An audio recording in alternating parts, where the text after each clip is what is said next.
Hello guys, so welcome to our discussion on plasmid isolation and plasmid purification. Isn't it that we're finished with purifying your DNA, extracting your DNA, extracting your RNA, and even your mRNA? So today, what we're going to extract or purify is your plasmid. Yan. So ano ba ang plasmid? So, in your bacteria, there are two structures that carries genetic information. We have your plasmids and we also have your chromosomal DNA. Yan. So your chromosomal DNA is really essential for the life of your bacteria. Anything that is required for your bacteria to thrive, to live, para important in creating valuable proteins, that's your chromosomal DNA. Your plasmid, isn't it, that it is circular in structure, but guys, we will find out that your plasmid also could be super coiled. So, bilog siya. However, it could have a super coiling nature. Okay? It could be tightly coiled. At itong pagiging tightly coiled niya, guys, is an asset for the plasmid. Okay? Ito ang principle. Ang pagiging tightly coiled ng plasmid will be the leverage of your scientist to isolate your plasmid. So, it contains genetic material. However, it's just an extra chromosomal. Okay? Extra lang siya. It adds additional traits which are good naman, good na traits. Example, antibiotic resistant para sa buhay ng bacteria. So, para sa bacteria, maganda ang antibiotic resistance. Para sa atin, hindi siya good. So, ito guys, ang i-isolate natin, plasmid. So, bakit natin siya i-isolate? Add-ons lang naman pala, ma'am. Ganyan. In the life of bacteria, it's actually just an extra. But in our molecular biology, in diagnostics, yan, malaman natin na mahalaga ang plasmid as a vector. Yan, they call it a vector. So, it was first proposed by Joshua Lederberg. And what's interesting about plasmid, it duplicates independently. Rumarami siya independently inside your bacteria, and its usual host, yung mga ginagamit nating plasmid, is from bacteria. However, you will find out na meron palang mga plasmid rin sa yeast cells. Yan. So, ma'am, what's the reason behind? Yan. Why would we purify and isolate your plasmid? Because these are valuable tools in genetic engineering. So, in bacteria, extra lang siya. But in genetic engineering, we need plasmids talaga. So, your plasmids, guys, are used in gene cloning. Yan. So, nagiging vessel itong mga plasmid where we could cut and paste other genes, pwedeng i-edit. Pwede siyang gamitin na vector kung saan pwede tayong mag-cut and paste ng mga desirable genes that we want for DNA recombinant technology. So, we could edit a plasmid in any way that we want, and we could make multiple copies of that plasmid through binary fission of bacteria by producing multiple amounts of proteins. Hindi ba yung term na ginagamit natin? We're making bacteria as a protein factories. And that could be possible if we added bacteria, if we gave the bacteria plasmids that were genetically modified, plasmid na na-edit, kumbaga. So, pwede tayong mag-edit ng plasmid, and it's used in genetic engineering. So, I'll give you an example on the production of insulin. Yan. So, the first artificial insulin, guys, is called Humulin. Yan yung brand name. And it was first produced by the company Eli Lilly. Yan. So, Humulin ang first na DNA recombinant technology na insulin. Hindi bang insulin, guys? It's important hormone for glucose to be absorbed inside your cells, tapos yung glucose para ma-convert siya into energy. So, pag wala kang insulin, guys, your glucose will not enter your cells.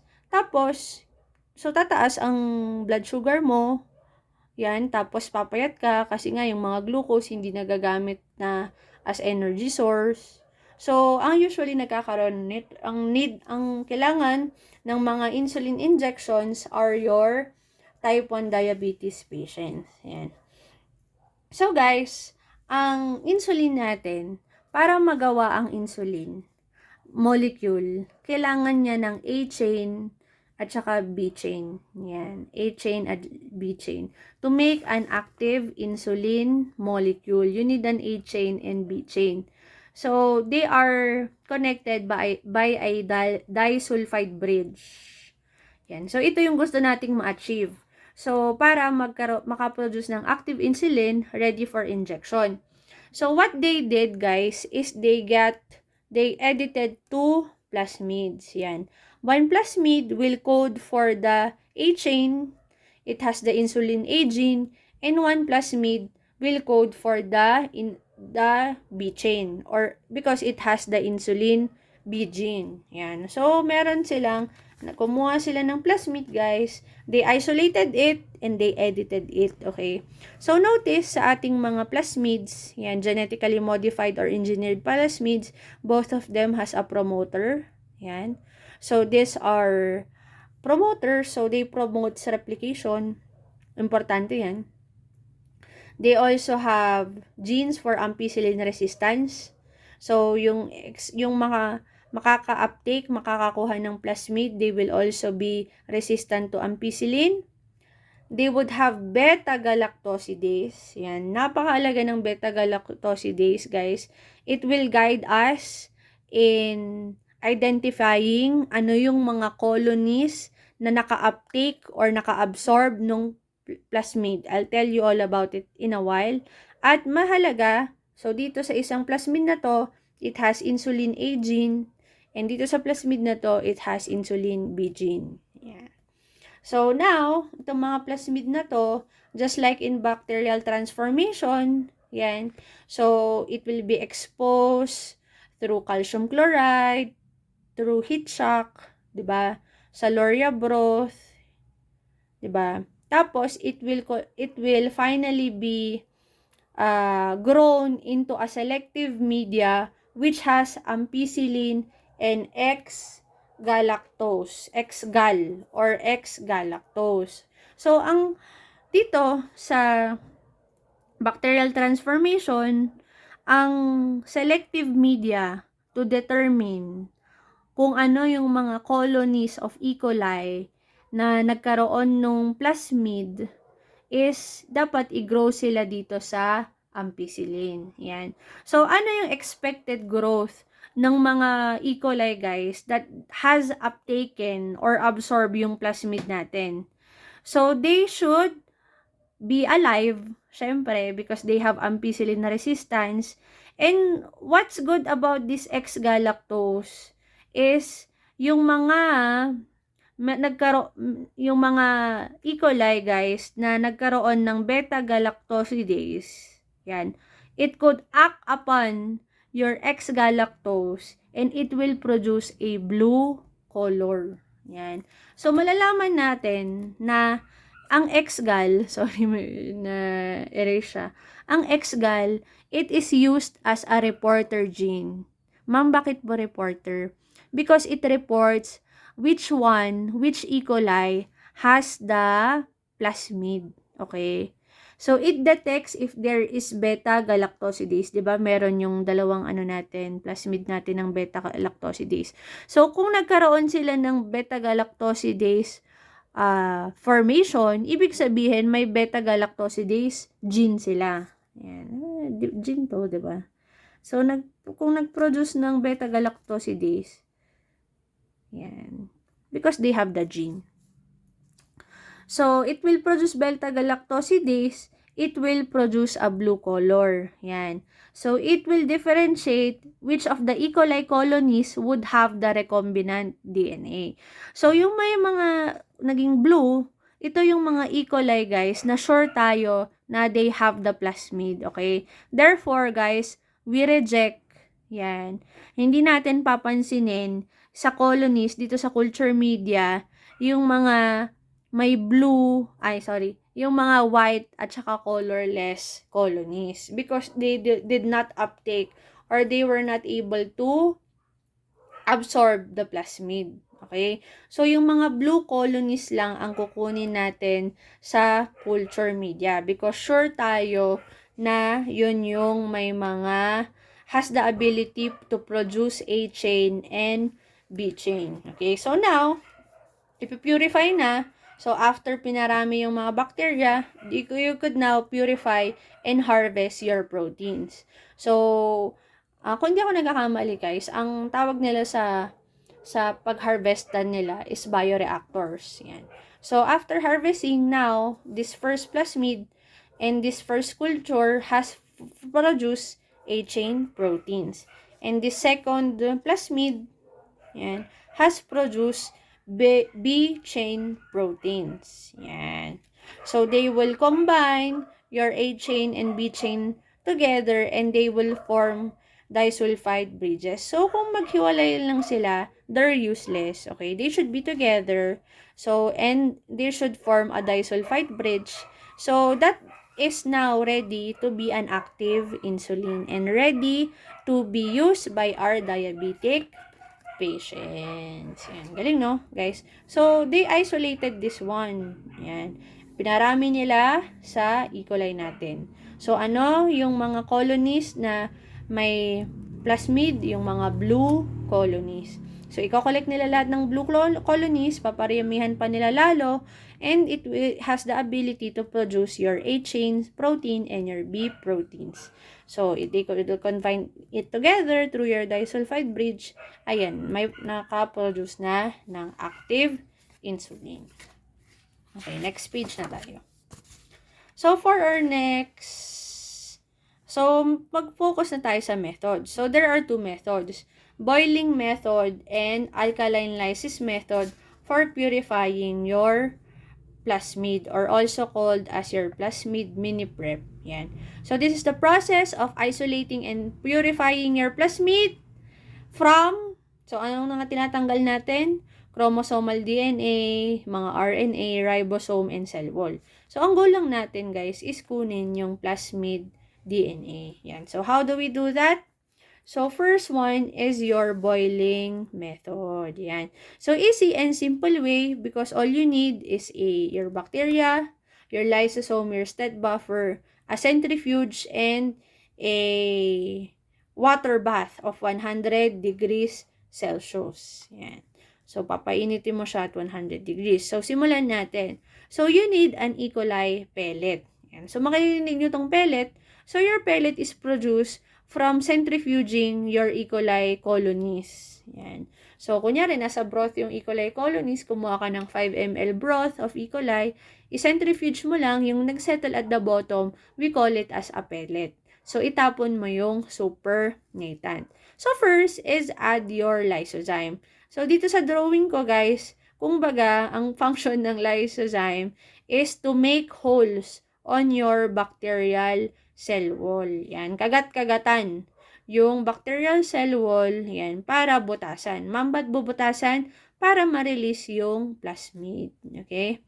And next, guys, is the addition of your stet buffer. Yan, medyo nag-struggle yung teacher nyo. So, anong laman ng stet buffer? We have 5 components. Yan. So, dito muna tayo, isa-isa lang. So, we have sucrose. Yan. Sucrose is important in osmotic pressure. Yan.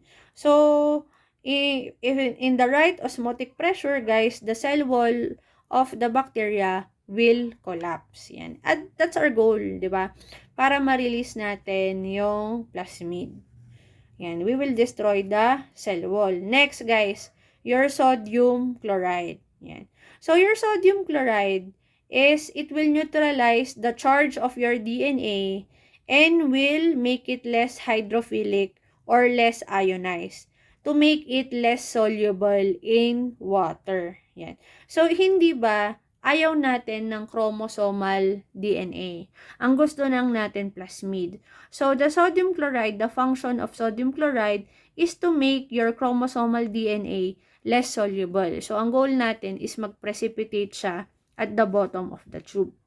Next, we have Triton X100. So, this is a detergent.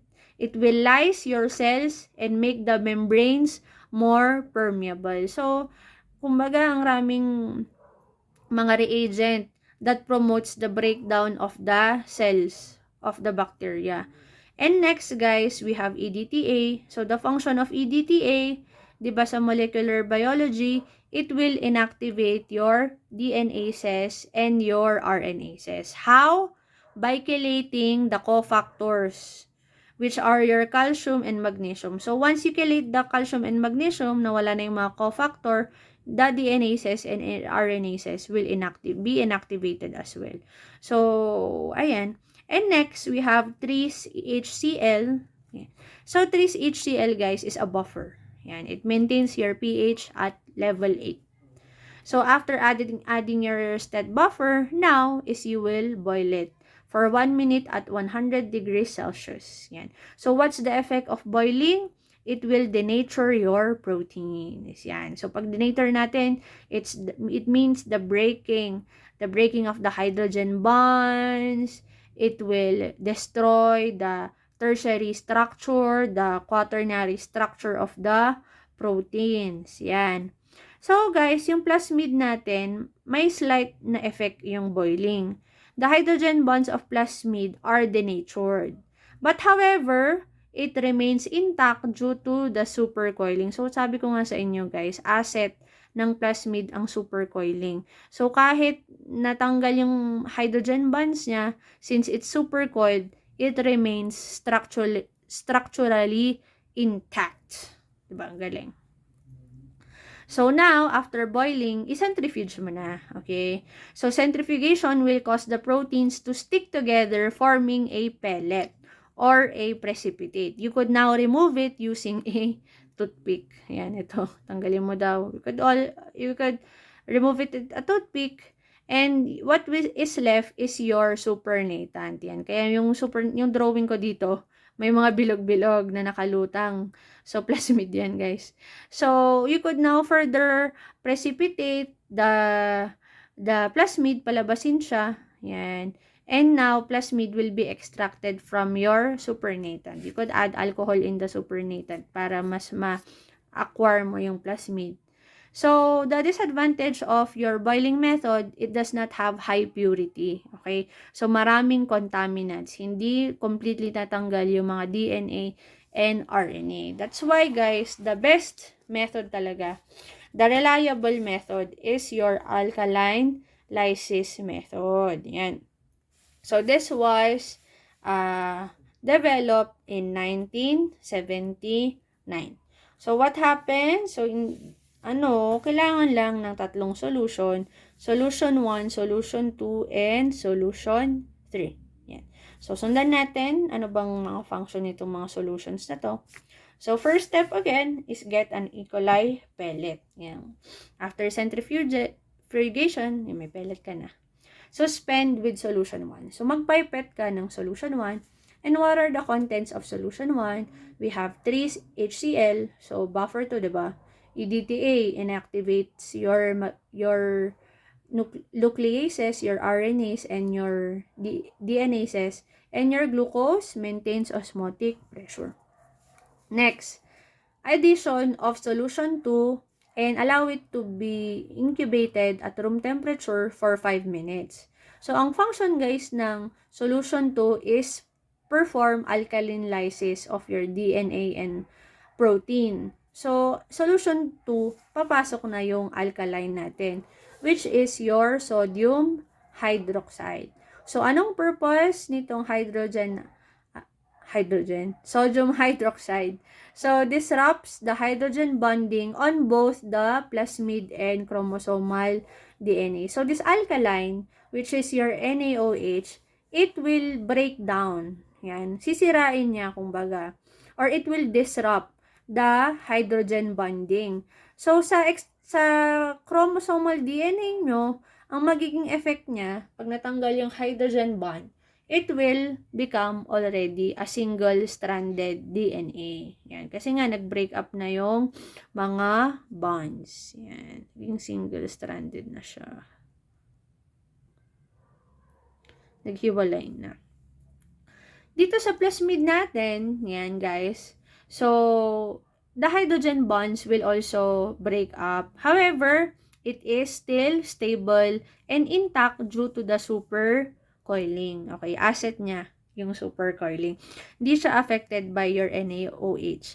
Yung chromosomal DNA lang ang affected. And aside from NaOH, in your solution 2, meron tayong sodium dodecyl sulfate. Yan. So, it is also a detergent, parang yung Triton X100, it acts to lyse the cells. Yan, to open the cell membrane. Yan. And next, guys, is your solution. Your solution 3. So, what your solution 3 does, guys, is it will now start to precipitate your DNA and protein. Okay? Ang goal niya is gawing soluble yung plasmid mo na nasa supernatant siya at gawing insoluble yung DNA and protein. How does the solution 3 does that? So first, because of acetic acid. Yan. So the function of your acetic acid will not only just give a pH of 5.5, what it does, it will renature. So, ibig sabihin, babalik yung hydrogen bonds. However, it will not go back to its original structure. Though the hydrogen bonds will return, okay, babalik yung bonding, magbaband together yung mga single-stranded, but it will not go back to its original form, yung magandang DNA, okay? Medyo abnormal yung labas. It will clump together or aggregate together, forming an insoluble precipitate. Yun yung goal yung role ng acetic acid, to clump together your DNA from the renaturation. Then, guys, there would be the addition of your potassium acetate. So, dalawa yung component solution 3 ha, potassium acetate. The potassium acetate will be the one which will provide your potassium ions. Itong role naman itong potassium ions, guys, it will replace the sodium in your SDS, in your sodium dodecyl sulfate, forming KDS. Yan. So, tatanggalin, so, di ba, SDS. Papalitan niya yung S into K, magiging KDS. And this KDS will become an insoluble precipitate. Yan. Voila, SDS was removed. You want to remove the SDS, okay? Because it could serve as a contaminant.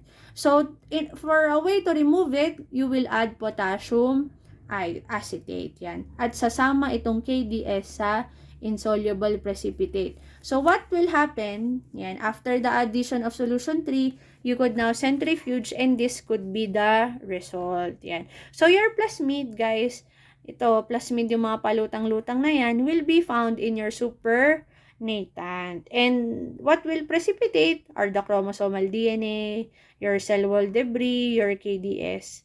Now, you could now transfer in another tube yung mga plasmids mo. You could now further purify it using the addition of ethanol or using spin column. Okay? Naalala nyo pa kung paano gumamit ng spin column. So, the plasmid will be attracted to your silica beads. Yan. So, dumikit yung plasmid sa silica beads. So, you could wash mo ng wash, tapos gumamit ka ng elution buffer. Yan. I-elute mo na. Now, after elution, na-absorb mo na yung purified DNA. So, ito na yung purified DNA. So, now, once you have isolated your purified DNA, your DNA or plasmid, is you would now edit it. Kung gusto mong paramihin pa, gusto mong i-cut pa, yan, bahala na yung scientist dyan. At least, nakakuha ka ng isang na-isolate mo na yung plasmid. Yan. So, that's your alkaline lysis method. So, there were 3 solutions that were used in your alkaline lysis method. Yan. So, lahat sila may kanya-kanyang use. Yan. So, solution 1, yan. Tapos yung solution 2, may NaOH, may SDS. Solution 3, may acetic acid at saka potassium acetate. So, all of these reagents contributed to the precipitation, the isolation of your plasmid. So guys, that's it for today. Thank you for listening. Bye-bye.